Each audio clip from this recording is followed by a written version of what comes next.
Yeah, thank you. So when I was listening to him, I could only think about the life of a celebrity. And Transit TV, you're welcome back to Radio Football Show.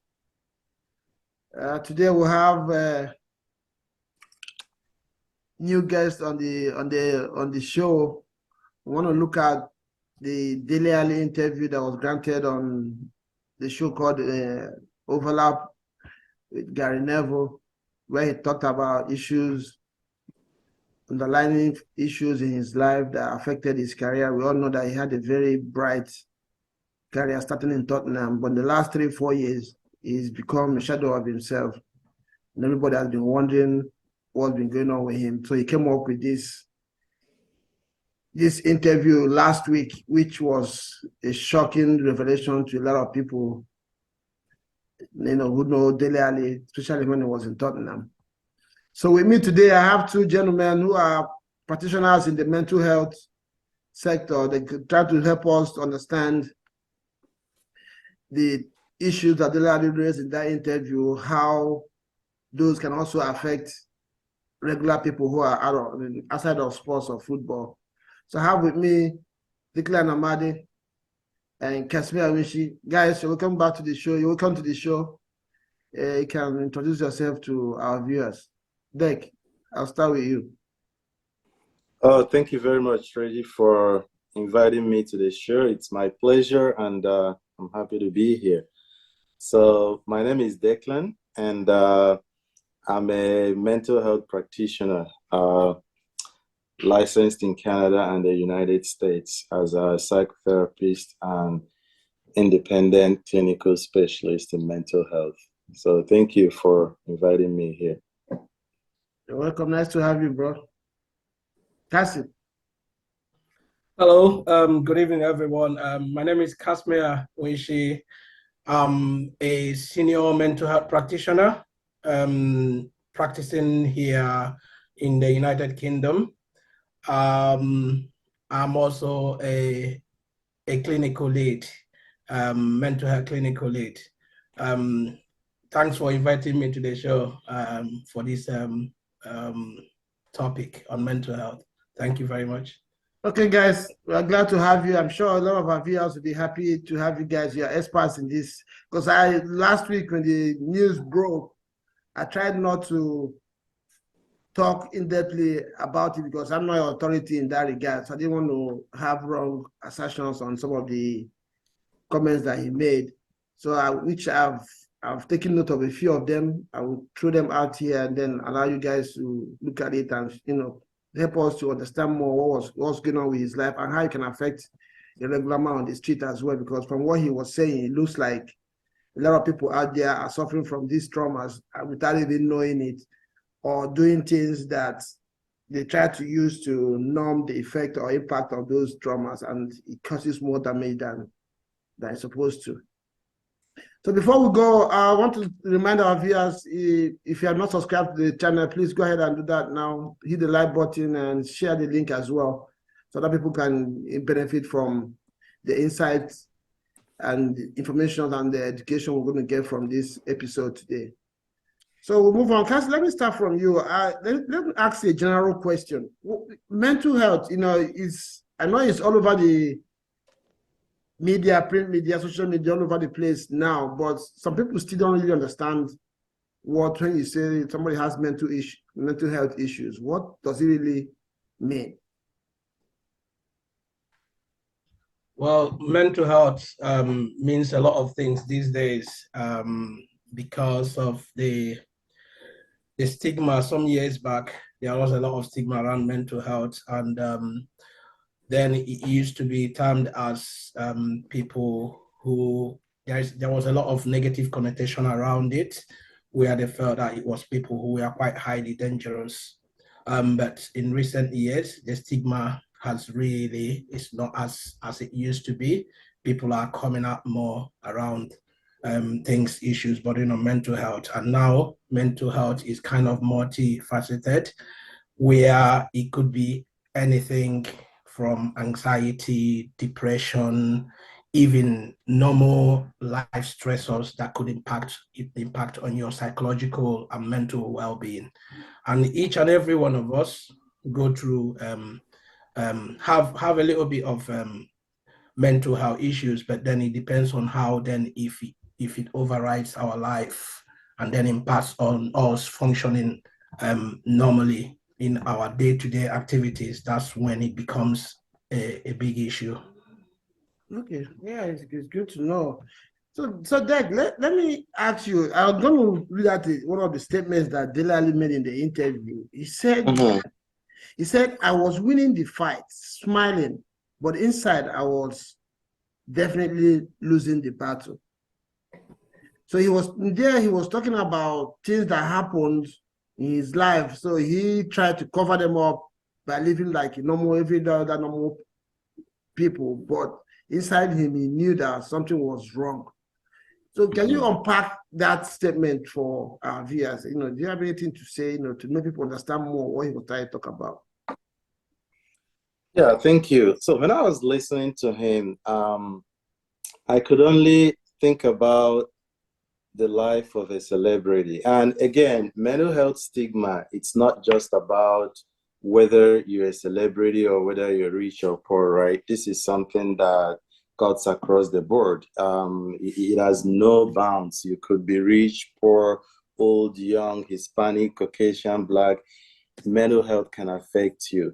So, however, being a public figure, there's this whole expectation from the public, from celebrities on how to behave, being perfect, and being role models, right? So that puts a lot of pressure on people. And listening to him, I could only imagine how hard it was for him having to deal with mental health issues, addiction, and as well, he mentioned childhood trauma. And, of course, they are all neatly tied together because behind every addiction, there is a story, there is a scare, there is something going on that majority of the people with addictions actually perhaps use addictions as a way to cover up and keep pushing. And it's like, living like you're on auto cruise, right? And every day of your life, you just keep pushing, trying to suppress your internal struggles. So, and this is why you could see, for instance, something happened in Canada, that was last year. One of our great musicians committed suicide or died by suicide, right? And then people were like, oh my God, he performed last night. He was so energetic, he was happy. And if you look at the news, what you would see was his performance for the previous night, where he was so happy, smiling, and everything. But nobody knew what he was going through. So that relates very well when I listen to their talking. So you could still have a lot going on inside of you, but there's this pressure for you to put up a facade just for people to believe that everything is good. It's tough. It's tough. And that really got me when I heard him say that. Because Cassie, he says there was another statement that he made. Says sometimes we think the best thing is to stuff them and pack them away, but over time it builds up and it all comes up. So at what point does somebody realize or need to, when you're, like the guy said, Dele said at the age of 6 he was molested. At 7 he started smoking. At 8 he was dealing drugs. So all these things were things he went through before he was 12. At 12 he was adopted. He said at 10 some guy tried to drop him off the cliff. Then at 12 he was adopted. So all these things went through his life. Then he grew up in a family. His mom was an alcoholic. So he didn't have a trainer. There were always 10 men around the house and stuff like that. So at what point a regular person, okay, like now this, for me, this looks a little bit an extreme case, even though he's been trying to cover it up. But like Dek was saying, a regular guy like us that is working, living his life, but he has issues he's dealing with. At what point should the person realize that, hey, I can't do this anymore? I need to get help from somebody. Thank you. That question is quite individualistic. You can't really say, you can't give a general answer about it, because people react to trauma and the life experiences differently. In his own case, it even became a lot more difficult for him, from what Declan said here. When you're a celebrity, you're out there, everyone is judging you. A footballer, so when you don't perform well, the media, everything is on you. So apart from the childhood trauma and everything he was battling with, he was also battling with a whole lot of things going on. Now, when you say at what stage do we realize, it depends on the individual. And he mentioned that he got caught up in a bad cycle. He masked it a lot, and he didn't deny that he did not get help growing up. He did get some help, but at some point, maybe you're not ready for it.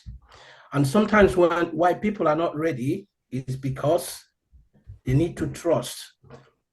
Carl Rogers expanded more on the concept of unconditional positive regard, where you have to trust someone or win someone's trust, irrespective of, give them love and give them self-esteem, irrespective of whatever they're telling you. So you don't need to judge them by your own standards. And that is the only time you can get people to trust you and open up more. And Dele also talked about it when he talked about some of the coaches he's worked under. He did rate Pochettino quite high because of the way he really understood him. And they also made mention of calling him lazy by Mourinho, and which was it was aired. But then that Mourinho apologized later, and that was not caught on the camera. So those things do impact on people, you see. So probably he couldn't trust Mourinho, and then things didn't go well, because coaches these days also need to have some psychological knowledge of how to deal with young people. And when you look at his career, when he flourished more, it was when a coach really understood him more, embraced him. So about it's all to answer that is when someone is ready, and you could go through lots and lots of therapy without coming out with anything from it. So until when I listened to him, I just said his recovery journey has just started, because for him to come out and say that really means that he's now ready to do that. And that would also help him moving on as well. So it's all quite individualistic, and it's quite, it depends on also listening to people, and also trying to read around mental health. Education around mental health is quite important. Yeah, so that's what I would say around that. Yeah, Cassie, so let me stay with you. Now, it looks like a huge part of coming out of this trauma or this issue or dealing with mental health has to do with opening up and like letting people understand what you're dealing with. So now, trusting who you're talking to, is it as important as opening up, or he just he's my friend, I just tell him, or he's my coach, hey coach, this is what I'm dealing with, I want to, so which one is more important? Is it coming out to let people that are around you to know that you're struggling, or really finding somebody that you're sure could be empathetic with you and probably give you some help? Which one is, what's the right way to go? The right way to go, I think, is more about trust. So for someone to benefit more from yourself, they need to really trust you and then believe in you. Sometimes, like I said earlier on, that's why people don't really open up. when you look at yourself, if we look at ourselves, sometimes you need to really trust people with your secret. When you have a lot of trauma growing up, you could see as well, there is what is called ACEs. He was carrying a lot of ACEs, which is adverse childhood experiences. So mom was an alcoholic, and then the environment he grew up in didn't really help. And you could see those things could already set a path for you. That's why at a very early age, he got into drugs. And he really said that, thank God to football, because football really helped him to come out of that. But at the same time, football in some way must have put a lot of pressure. Good. So when you need to really trust, and sometimes as well, you need to open up about mental health, not thinking about what people would say about, and that's where Dele Alli is at the moment, because he's not afraid of criticisms. He just wants to use this platform to help others as well. And you could see recently a lot of people are coming out, footballers specifically are coming out with their story quite openly with their mental health. Yeah. Okay, so there was something that he said about, people doing things to numb the feeling of the trauma they're going to, and it could be anything. Some people go the route of drinking excessively, some go into drugs and smoking, some even use sex to deal with theirs, some do partying and going to nightclubs just to, and thinking that they're dealing with that's a way to reduce the impact of what emotional issues they are dealing with. Can you talk us through that? Because sometimes from listening to him, I was thinking, it's possible you're even doing this without knowing what you're actually doing. You think you're just living your normal life. You might actually be using these things to deal with those emotional issues without really knowing that that's what this habit is about, until it becomes an addiction. So can you help us a little bit unpack, that part where, that people don't, maybe intentionally or unintentionally, get into wrong lifestyles without knowing that you're using it to cover up or numb the impacts or effect of those trauma and emotional issues? Right, thank you. So with regard to your question and listening to him talk about, using addiction to cope, like you said, a lot of people use a lot of things for coping, right? So it's referred to as emotional numbing and depersonalization. So emotional numbing and depersonalization is that situation where you come from, especially intergenerational trauma, like himself. Like Cassie rightly pointed out, he had a lot going on in his childhood, the mom and every other experience that he had. So, and what happens is that the brain will run into an escape, and that escape represents a safe space for the brain. It represents a non-judgmental space for the brain where person kind of like lives outside of themselves. The personalization and everything they do, probably whether it's intentional or unintentional, it becomes unreal for them. And then whatever they do, they lose themselves. They want to live in the moment. And therefore, they resort to, like you said, whether it's sex or alcohol or different types of addiction, drugs, cannabis, and all type of stuff. And that could also even turn people into narcissistic personality disorder, and you see people manifesting some narcissistic characteristics unintentionally. So at the end of the day, people don't just do that.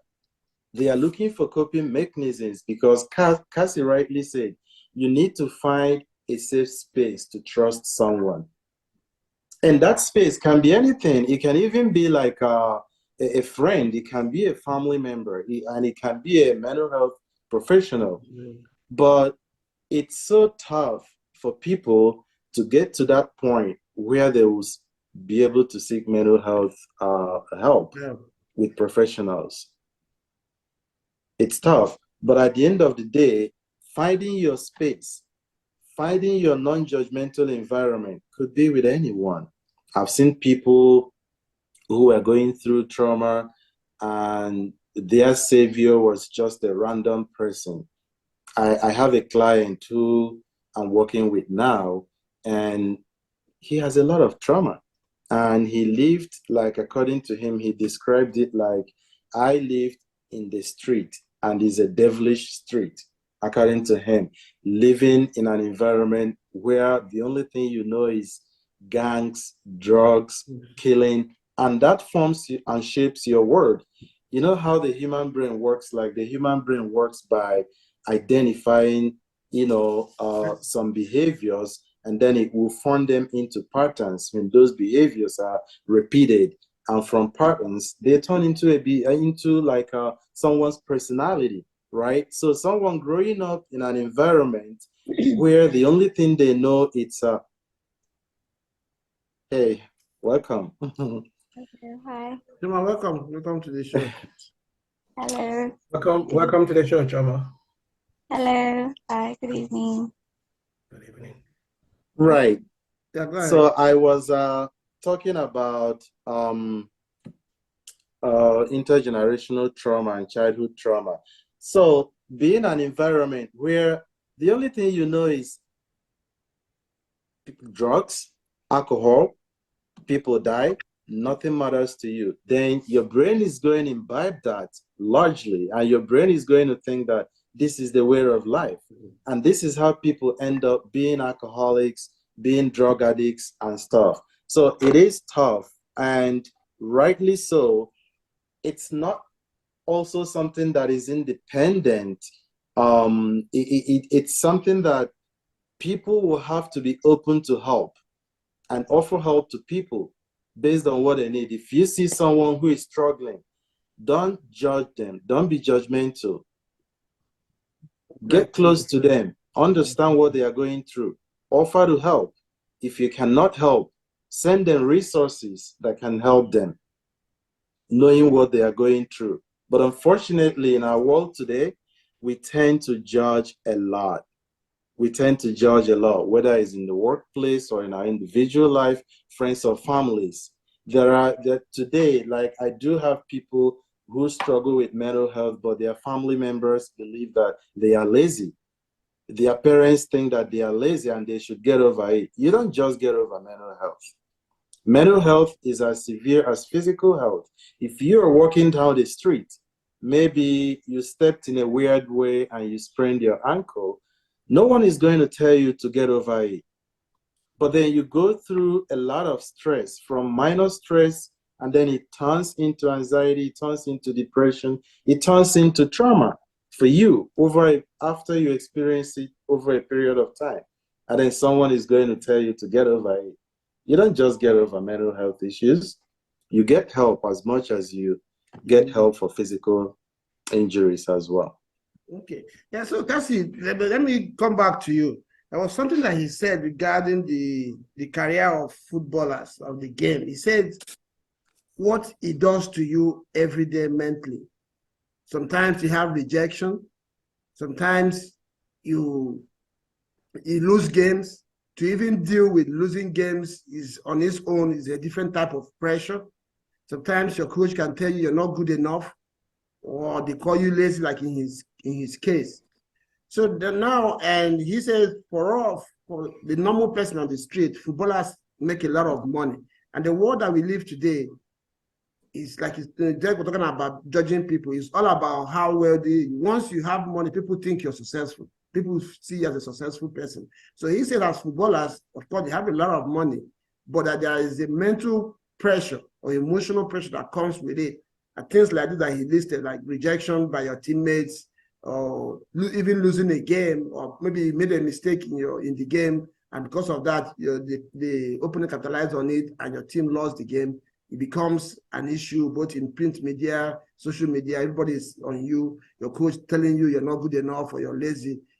So how do you help a regular person on the street, even people, us fans who watch these players, play every day, who get angry at them because they didn't do what we expected them to do.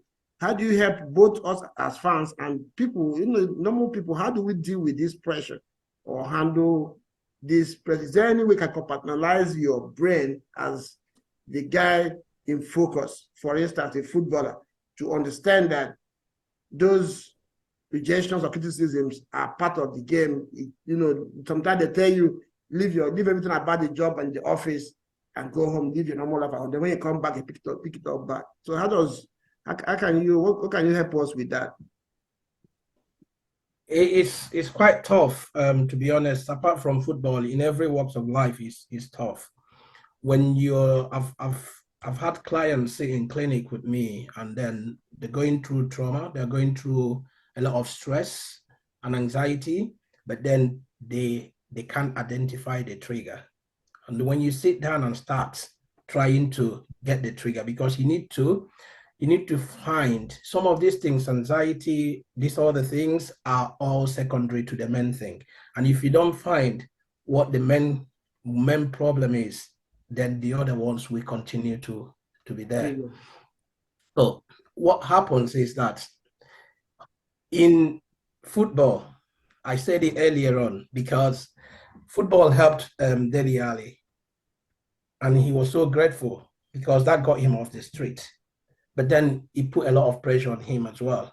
And dealing with, that's where we fans, we are guilty of that. And football is an emotional game, especially for the fans who love. And sometimes we don't speak with our heads, okay? We speak with our hearts. And within that emotions, and people can go straight away after you've lost a game onto social media without thinking. They say a whole lot of things, and they've threatened footballers' families, they've called them names, and even getting so personal.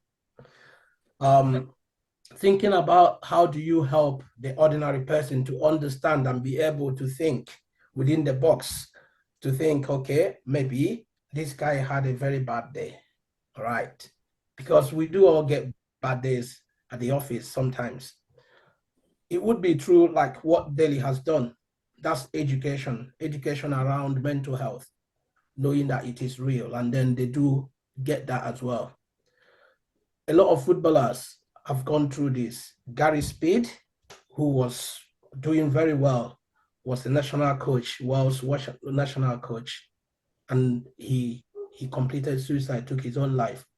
But when we judge from the outside, you think that this person has got everything, but we don't know the demons that they are fighting with. And that's what Dec was trying to explain as well, about when you asked about how they cope with this. The only way then they learn to cope with this thing sometimes is a maladaptive way of coping, and that's when they take to drugs, and then they take to other substances in order to mask it, just put a plaster over it. But then from time to time, it resurfaces. Again, people are quite different. Footballers are quite different, the way. And this is why when you're a coach, they will tell you, you hear about some players, they say that you need to really embrace them. You need to kind of show them love, make them feel that they are valued before you can get the best out of them. And that's what happened when he was playing under Pochettino. Our vulnerability thresholds are quite different. You might have a very high vulnerability threshold. I might have a very low one. I always describe it like two walls, where if I give you a baseball bat and then we're asked to hit on one wall and then hit on the other one with the same amount of force, you hit on one and then you see a massive crack immediately. But the other one, you could be hitting on it over and over again for months, for years, you don't see a single crack. But it doesn't mean that it's not having any impact on it. So from over the years, you start noticing some cracks, and those cracks turn into massive hole. Or it might even fall without a crack showing up.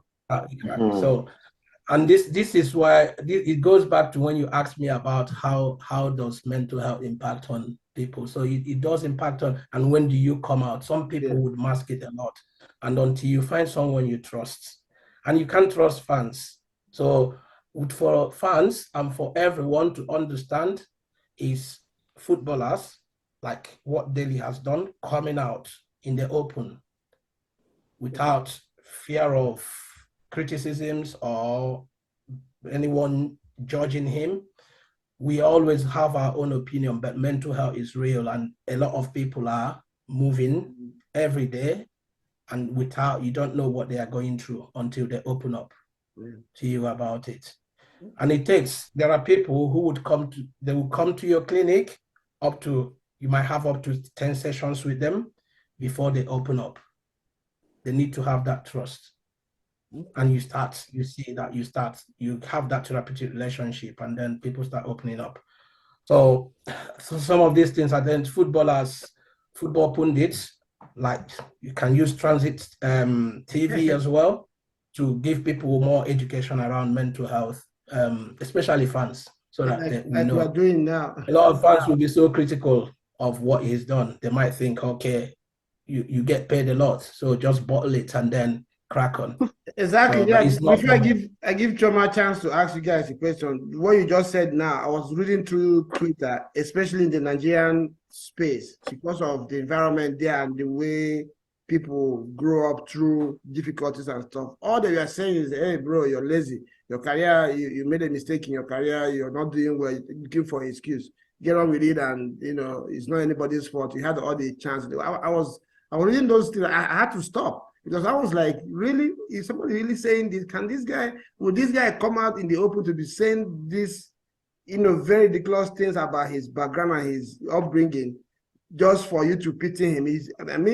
At this point, at 24 years, he was contemplating retirement. He's 27 now. If Dele retires now and decides to go do something else, I don't think it's going to be really bad. So why would he come out and be saying stuff like that just because he wants to pity him? He doesn't even know you. So that supports what you're saying. People sometimes just don't care. And that's where the area of trust you're talking about before too also matters, because if you're opening up to somebody who doesn't care about what you're feeling, you might as well have doubled the impact of the trauma you're going through. Choma, do you have anything? I don't know if you have anything to ask.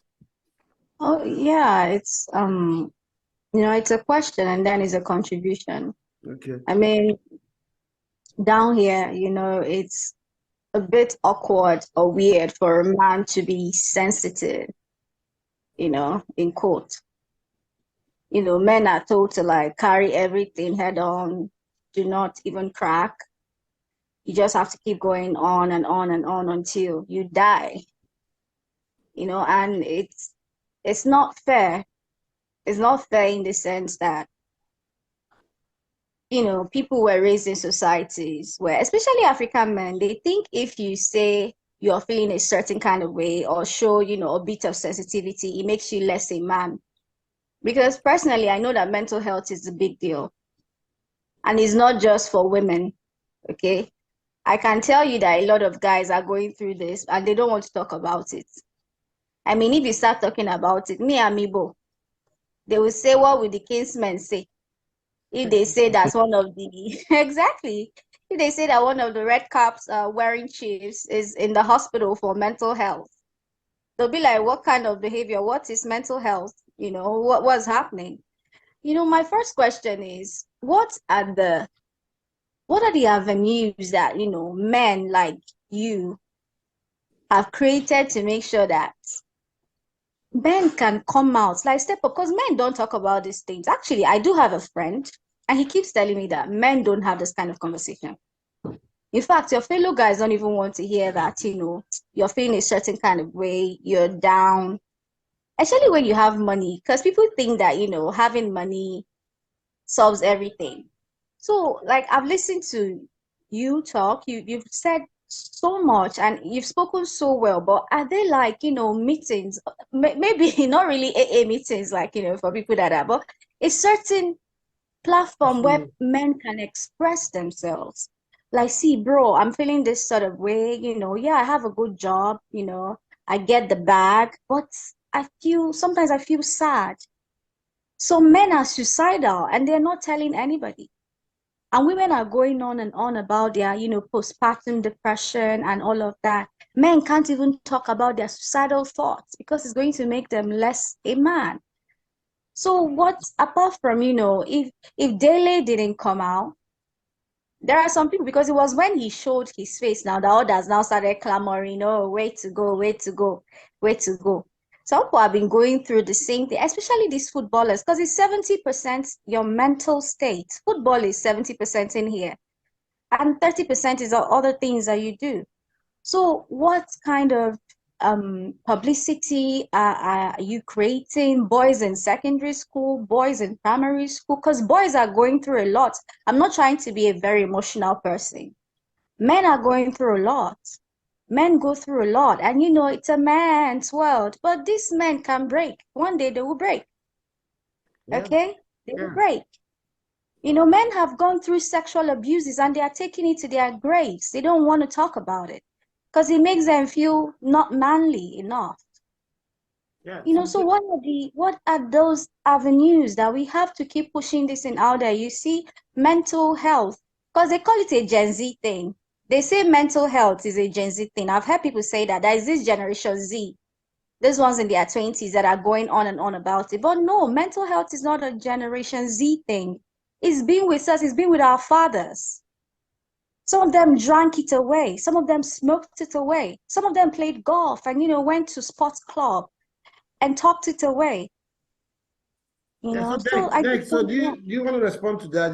Are there normal, apart from seeking professional help or coming out the way Dele did, on our normal the daily life associated with friends, is there any way somebody can, at least before he gets to that level where he has to really get professional, that we can pattern our lives to help us, you know, deal with these things as we live our daily lives?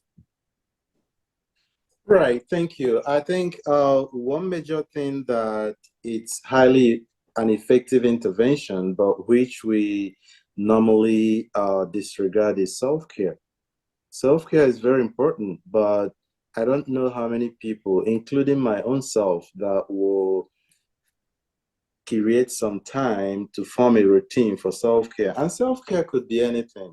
I mean, stigma in mental health, for instance, it is an affective and cognitive response to people's idea and understanding of mental health, society's idea and understanding of mental health. And therefore, the best intervention would also be a cognitive intervention. How do you unpack all those things here? Mm-hmm.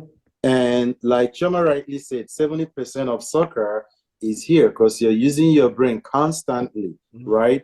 And at the end of the day, you are tired, you're stressed out. What do? Resort to self-care. What are those avenues that you can use as an outlet from a personal point of view to take care of yourself? Something as small as maybe watching your favorite show or even listening to podcasts can be a way, a positive outlet to let out all those emotional burden and stress that you're going through. It could even be like hanging out with friends, like trying to lash on to those social cues, go out with your friends, do something nice for yourself, just to make sure that you're not all the time thinking about how to get going with your profession. And unfortunately, like when I was listening to that brings to the open the mental health culture at various workplaces, right? I know that these days a lot of employers are beginning to make efforts and, education and awareness in mental health at workplaces. That's another way to begin. Employers, I mean, soccer is one of the highly It's very lucrative. successful Yeah. and lucrative, exactly, in the world, right? So it bothers me that even though there's a lot of money They don't in the invest. world of soccer, but employers don't spend money to take care of their employees' mental health. And it's through programs like this. I mean, anybody could listen to this program, including lovers of soccer, including people at the management level, right? There's need to always have an outlet in workplaces where people can take care of their mental health. And I remember, like, when I used to be with the Ministry of Health, there was something they introduced at work every Thursday would be a mental health day. On Thursdays, you can come to work at 8. Once it is 12, you leave and don't take home any work. So that's your mental health day, where you're going to take care of yourself, don't think about work, and go practice some self-care. So for me, self-care is very important because it's a very easy and common outlet to let go of all those stress. Okay, so Cassie, there was another disturbing revelation that came out from that interview. Dele made mention of the fact that because of the short recovery period, they have sometimes between games. Maybe play a game on Sunday, have another one on Wednesday, have another one on Saturday. So their recovery time is short. So, and because of the adrenaline that they have from exercising and being pumped up for these games, sometimes they find it difficult to sleep. So at a very measurable level, it's legal and allowed for doctors to give them some pills to help them to sleep. But now, some people now start to depend, like Dek was saying, people don't practice self-help. Some people now depend on those pills to that. In Dele's case, he said he had to start getting extra supplies to help him sleep. Not just because of the impact of the game, but because of other things that he was dealing with. So now he's trying to deal with adrenaline rise, dealing with his trauma and stuff like that. And he asked him, how are you getting this? He said, well, when you need something, you'll find a way to get them. That was a little bit disturbing to me. And he also said it was not just him. A lot of people also have those issues. Now, the intention is to help these players and is allowed medically at a certain level. How, both for the individual as a human being, I mean, nobody wants to be addicted to anything bad, but people all find themselves being addicted to some of these things. How is there any way you can enlighten somebody to understand at some point, hey, you need to do something else to deal with it. You can't keep going on this thing every time. Or should the profession, the doctors, like Dek was talking about, investment in those areas, are there supposed to be a closer supervision on these people to watch how these bills are used or how they rely on these things too? How can that be structured? Well, sometimes you can't really have control over it. So you can become addictive to even over-the-counter drugs when it comes to painkillers and stuff like that. You can become addictive to cocodamol, and then it turns into drugs. Not long ago, codeine was a massive drug in Nigeria. Yeah. So affecting a lot of younger people. But then it is also something you can just walk freely and you go and buy from the pharmacy. So sometimes the authorities or the management of the club might not have control over what people are taking, because you don't babysit them, and then you don't also know what people are going through. Remember, at the time, he wasn't opening up about what his struggles and what he's been through, and it would be difficult for him. And that's what we talked about, him adapting with it in a maladaptive way of coping. He just kind of developed other ways of coping, trying to mask it, and that's when it became a problem. The only time it's the right time, and now is the right time for him. And sometimes you might have a journey. I always tell people, recovery, mental health is not the absence of the symptoms. It's not the absence of The trigger. You won't have relapses. You might still get relapses when you've been through trauma, for instance, like Dele Alli has been. It doesn't mean that those things won't. You might be having like flashbacks, vivid dreams about what happened. But then when you seek help, you learn about a more adaptive way of coping with those things. So, but when we rely on things to mask it, we are dealing with it in a maladaptive way of coping. And this also comes back to how do you, is just knowing the right time and pitching in onto opportunities when they present, try to tap into that. Maybe his journey took him to this point before then he realized that maybe it's time for me to seek help. And it is different for everyone. At some point, there are some people that will never seek help. Some would also seek help, but we have to keep kind of making it known.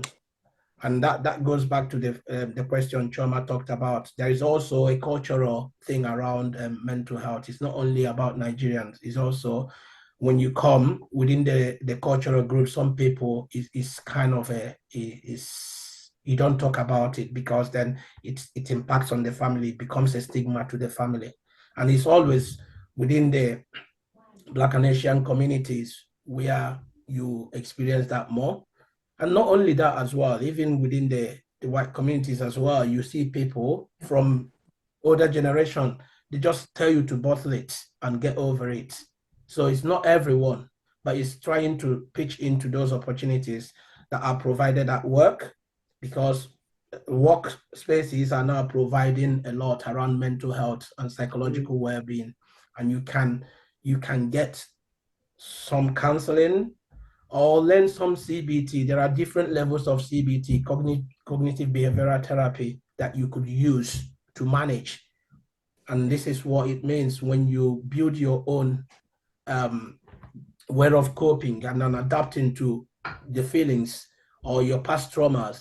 You are able to control things, because in mental health, recovery is being a few steps ahead of it, feeling in control of it. Mm-hmm.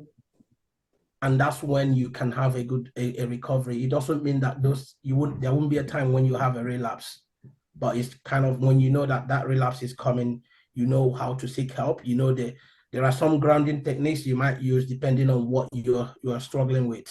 And when you adapt those things, it might not affect you the way it would have affected you if you didn't seek any help, and if you just mask things and carry things around. And this is when things can become so overwhelming for people. And even when people have completed suicide, they get into that headspace that they don't really know, they can't rationalize anymore. They don't know what's going on around them. And it's that one directional thinking. And it can be tough. Yeah, I think while he was speaking, there was one time we wanted to talk about his past. He wanted to say he used to be a bad kid.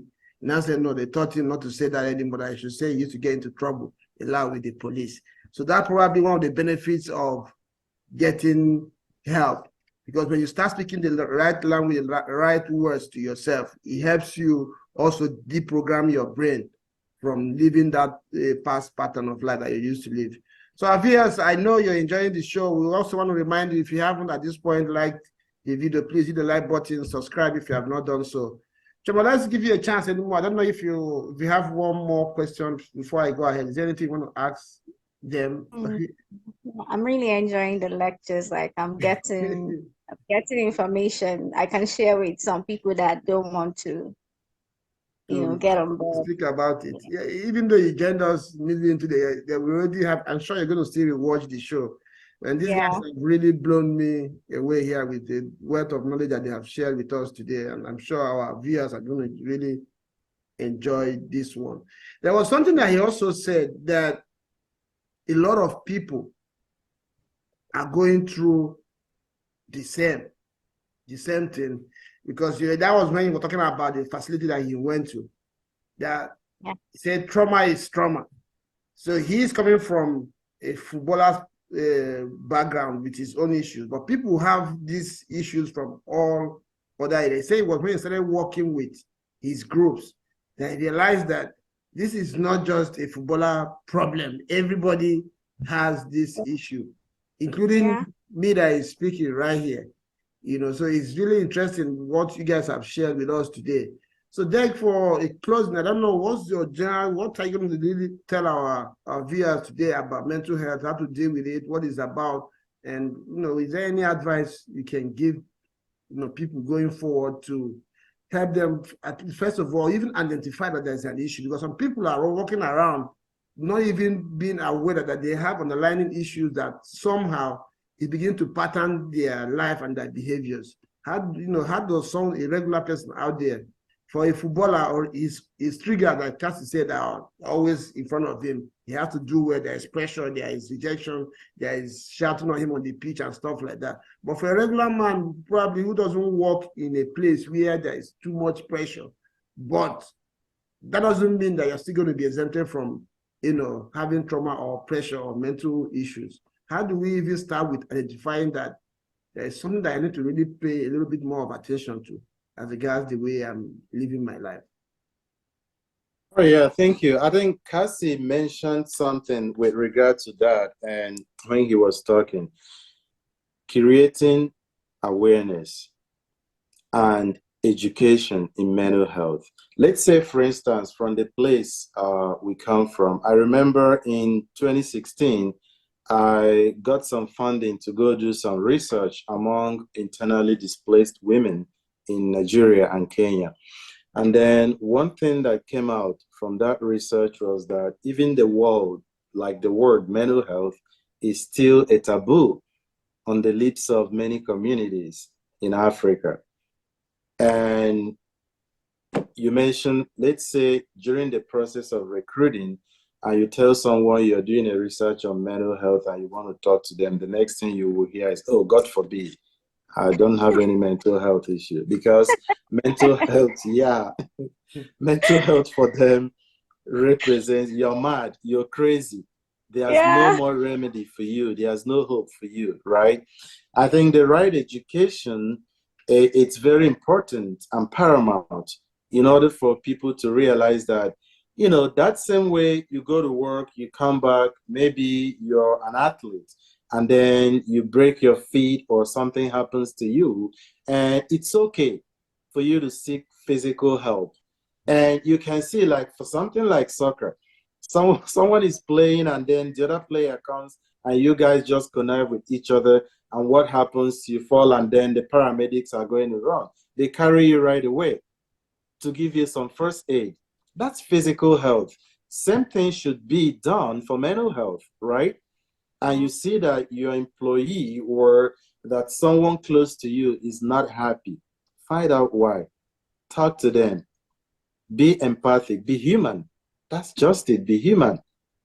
Compassion is lacking in our world today, probably because everyone is interested in seeking financial gain and everything, and no one has that sense of empathy.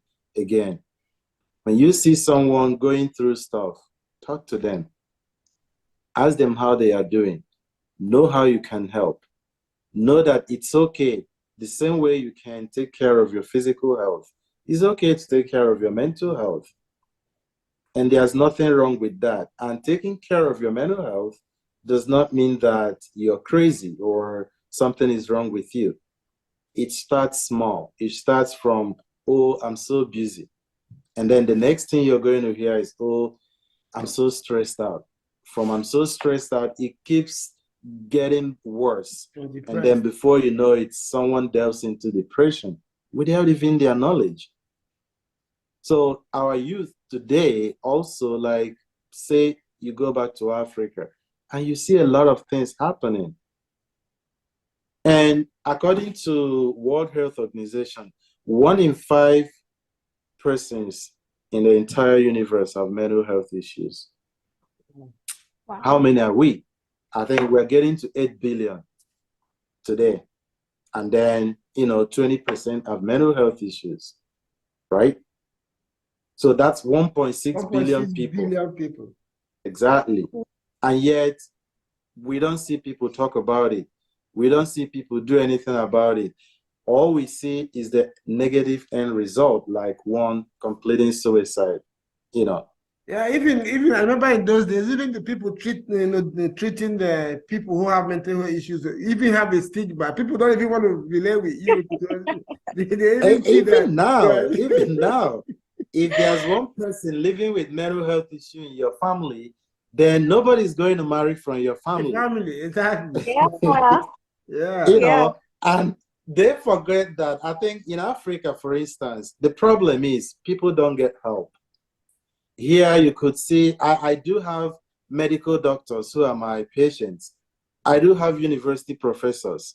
They still function, but they recognize that they need to seek help for their mental well-being. Yeah. But in Africa, we don't do that. And what happens is you keep getting worse and worse and worse until it becomes overblown, right? So, but it's important for us to start small, to recognize that we are all human. And we are both mentally and physically created people. And therefore, we need to take care of both parts, Yeah. the physical self and your mental self. Yeah, Cassie, what I was researching on this topic, on this issue, this interview and everything we were doing today, I ran into an article somebody wrote after Dele came out. And I was really disturbed. This guy, whoever claims to be somebody that knows the family, and all he was trying to do was to debunk what Dele was saying. So I took my time and read through the article. You know, in Dele's interview, you could see a timeline of what he went through and where he is now. But this guy, he was all over the place. You just pick one or two things, try to, criticize. So, and I checked the website, it's a no-name website and stuff like that. So my question is, in your career, have you come across somebody who has lied about his background, about his life, just to get pity, claiming that he has mental issue? Is it possible for somebody to go as deep as Dele did and it's all fallacy?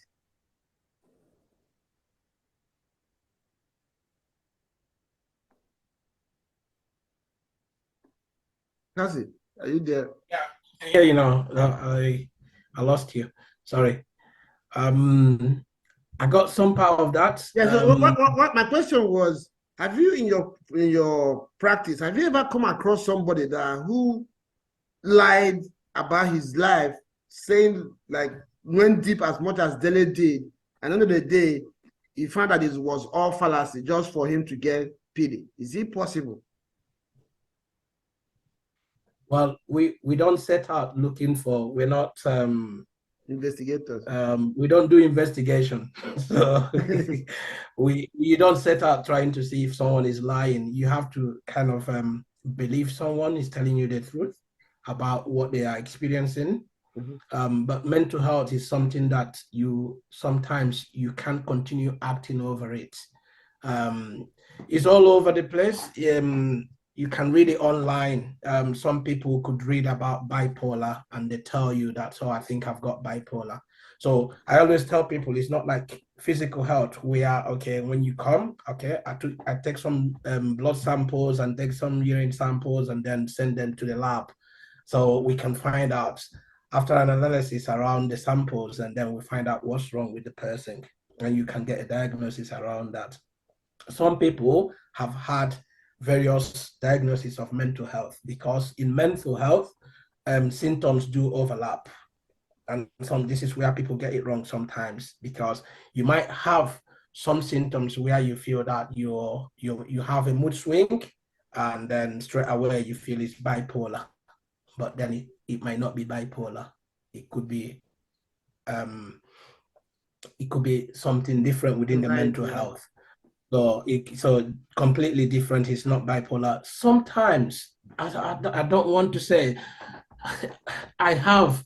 If you ask me, have you assessed someone and then you feel that maybe they are seeking mental health diagnosis for secondary gain? Yeah, there could be. But if you're asking that in the case of Dele Alli, I don't think, because I don't know what he has to gain from that, because he wouldn't say that he's quite poor. He's not poor. He's made money playing football. Okay. And then he's at the level where he is. It's more difficult even to come out openly to make such claims. So for people to come out and try to criticize that and try to have another narrative of that, it is not their own experience. It's the experience of mental health is quite person-centered, and you can't really. This is why when sometimes I don't tell people in my clinic that I know how you feel. That's the wrong word to use. Yeah. You can only imagine how they feel because you're not in that headspace. You don't know what they are feeling. So you can only tell when it impacts on you. And to be honest with you as well, if two people have got the same diagnosis of mental health, it impacts on them differently on daily basis. You see.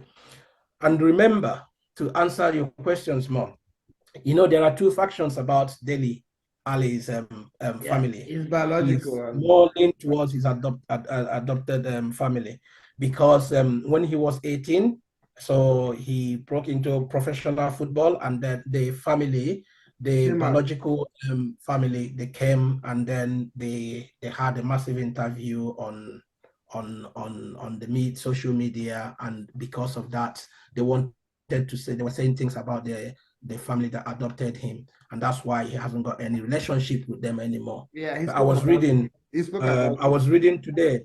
Yeah, mom came out today to say that it really broke her heart to hear about what happened, and to know that Dele was assaulted by somebody quite close to their family. Is really tough, even though that she's not speaking to the son at the moment, but it still breaks her heart. What I would say to people trying to spending that time to try and retell the story that is not theirs, I think sometimes we look at things rather than trying to see the message where it affects us. We try to look at other people and how it affects them, and then we lose the message we would have got from that, either the message through, in this instance, what Dele said. And you asked the question, what would we take from this generally, what advice? So I want to take us back to how this started when he was so little. Okay, most of us are parents. Most of us have got families with kids and stuff. And you find out Dele Alli said that he was taken to Nigeria to learn discipline. So he must have been acting in different ways that they felt that. And this is what he said, that I just don't, he has learned to say that I can't remember the word he used. I wasn't a bad kid. I'm not a bad. I was a bad. I wasn't a bad person. That's the one. So sometimes we judge people thinking you don't talk. You need to talk to your kid to know what's going on. Understand what's going on. So at the time they took him to Nigeria to learn discipline, he had already been assaulted, and nobody had spoken to him. And this is still happening today, especially within the Nigerian environment as well. This is happening every day, where people are being assaulted. A lot of kids need safeguarding, even around close family relatives. So it's time. When I was looking at this, and then I say, my son plays football, and I was saying, I need to share this with him as well.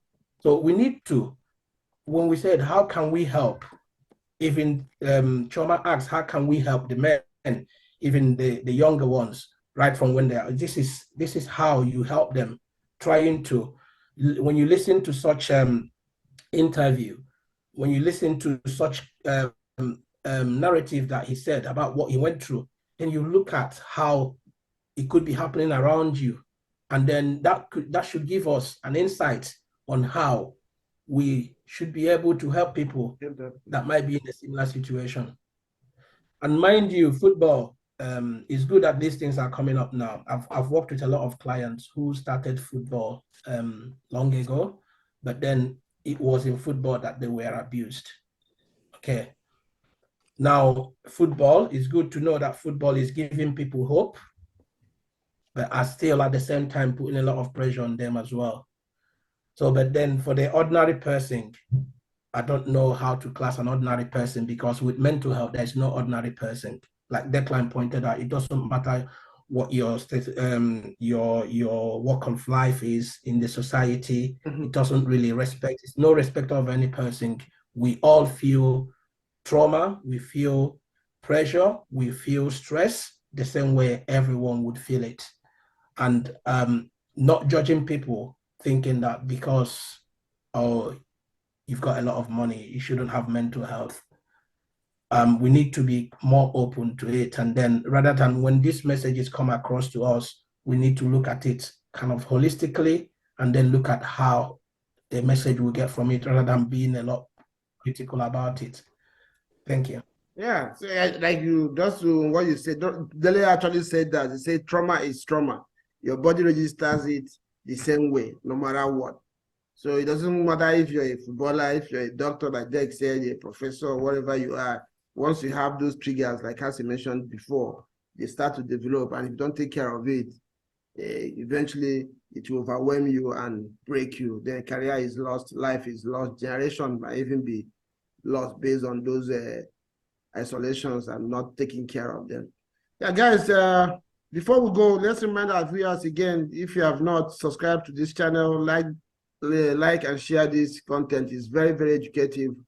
Whoever that is in your contact, I think you owe them the depth of sharing this episode with them. It's been very, very, very educative, and I've learned a lot today. Dek, I think we have lost Cassie. Dek, we're so glad to have you on the show today. Thank you for coming around. You're not a football person, but your knowledge has really been very helpful to us today, and we might have you back again to talk about this in a different dimension in the future. Yeah, Choma, thank you. Even though you're late comer today, you're late comer today, but we'll spare you. You're on mute.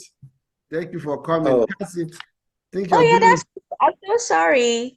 I'm really Sorry, guys, I was disconnected. apologize. Yeah. Yeah. I'm sorry. Like from the way I look, I feel like I'm a bit overdressed. You know, I was actually. No, it's okay. It's okay. We know you're a lady. It's ladies' things. We know. I Yeah, was actually Cassie. somewhere else, so I'm sorry. It's okay. Sorry. Cassie has gone again. Okay, Oh. guys. So I think he's having a connection issue. Network issue, yeah. Yeah, thank you very much and for stopping by and spending some time with us today. Cassie. Yeah, it looked like we lost him. Yeah, and thank you so much for inviting me. It's been a pleasure of being here with you today, and I hope to be here again in the future. And when Cassie was talking, I kind of was relating to your question on people pretending to have mental health issues and things like that. And something I wanted to throw in there is, like, even when people try to give you an exaggerated impression of their symptoms, right? Or they try to embellish their symptoms, no sane person would do that. No normal person would do that. There's something that is called Munchausen syndrome. It's a Munchausen. Munchausen syndrome. What it is somebody may exaggerate their symptoms, and that's not a normal person that does it. Even when someone walks into therapy or walks into assessment and they are telling you symptoms that they don't have, they may not have depression they are claiming to have, but they have an underlying issue bothered by Munchausen syndrome. So when people criticize, they really need to know what they are saying before they criticize, because no one just, pretends that they have some issues. Exactly. Yeah. Okay, it's good to know that. Honestly, I've really been educated today by you guys. Yeah. And I can imagine how much value our viewers are going to get from this episode today. And I got Munchausen syndrome. I have to read about it now. exactly. Thank you, Dad. I'm going to listen to this podcast over and over to make some notes, even for my own personal life. And I know a lot of our viewers are going to do the same too. So please, if you have not been sharing our content, this one is a must for you to share with your contacts, because it's really very educative. It's very deep and in-depth messages and information that we got today. So Cassie, we were running up. I was just saying thank you very much for your time today. You guys have really taken your time to educate us, and it's really been very impactful and heavy in terms of knowledge. We're happy to have you, and we're begging as well that if we call again in the future, we might just to our own way of helping people out there. We might be doing different type of work on this topic in the future. So I hope you have time to stop by and help us. If you have any final message for our viewers. His network is... We lost him again. Yeah, he's there. Cassie. Yeah, can you hear me? Yeah, we can hear you now. Okay. Sorry, I don't know what happened.